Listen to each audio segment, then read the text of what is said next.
When does a habit become an addiction?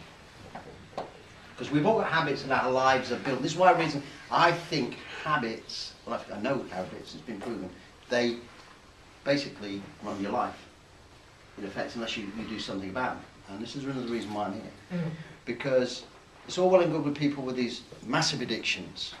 You know, these alcohol addictions and, you know, sex addictions and no, Sex addictions. I've got a whole story about that. yeah, all over them. But it's these other habits that are controlling our lives, and I do feel that, and it's just recent a realization with me, is how important it is to first of all be aware of the habits that are ruling your life. I know everyone says it's within, you've got to work within. Yeah, well, hang on a minute, but there's certain habits that are created from outside of you. How do you influence? What's first of all? The first question was, what's the difference between a habit and an addiction, or when does it become an addiction?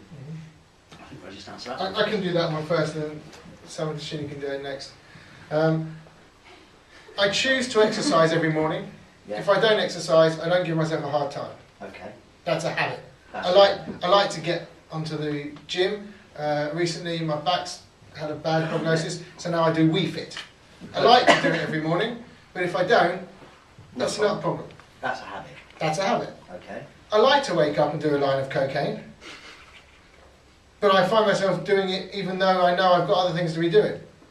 My addiction around using substances was interfering with everything else I was doing. It was so overwhelming that I was unable to engage in other things. It made me emotionally unavailable. And I think that's where my definition kicked in. When I become emotionally unavailable, when I'm on my iPhone and I'm emotionally unavailable from my wife, that's me acting in my addiction. All right. When I'm working on... It was good. Yeah, very good.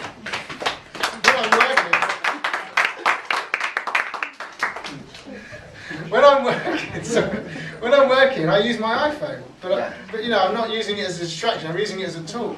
Okay. When I'm sat down in the evening, there's no need for me to be playing games, because I'm just distracting myself from interacting with my wife or with whoever's visiting or whatever. That's an addiction. You know, these thinking habits is what I'm talking about more than anything, because what our thoughts are obviously what basically rules our life, in fact. So it's those habits and thinking. Mm-hmm. You know, they're more destructive. I honestly believe it's as destructive or more destructive than any of the habits, the addictions that you talk about. Because it's an ongoing thing. Just wrong thinking, just in general terms. A habit of, like you said, you know, you get into a habit of being miserable. You get in a habit of being sad. You get in a habit of being just negative. Mm. You know, those habits, and I mean there's loads of them, that make a massive difference, dramatic difference in people's lives. I honestly believe it, just as dramatic as from being an alcoholic to being a recovering alcoholic. Sure, absolutely. I've got no So what I'm ambition saying to is spend my time it's all being good. unhappy. Yeah, it's all good, you know, we talk about habits versus addictions. As I say, when does a habit become an addiction, which is worse? You know, I think I have control over my habit. I choose to turn it on, I choose to do it or not do it. Okay. With an addiction, I don't choose to do it or not do it. I do it even though I don't want to do it. Okay. Got it. With that stuff about feeling sad and finding myself preferring being sad than choosing to be happy, it's because it's the evil that I know. And I think Sam Dashini explained that at the beginning of the evening about how someone can just tap into being sad. What was you had the woman with the fish and the flowers, and she chose the fish because that's what she knew. Yeah. Well, I mean, when some people, talking about depression, if you like, I mean, when people are depressed, they're in a place where depression is what they know, and that's how they feel comfortable. Okay. And I'm entirely convinced that a spiritual healing will treat depression in exactly the same way as it will addiction.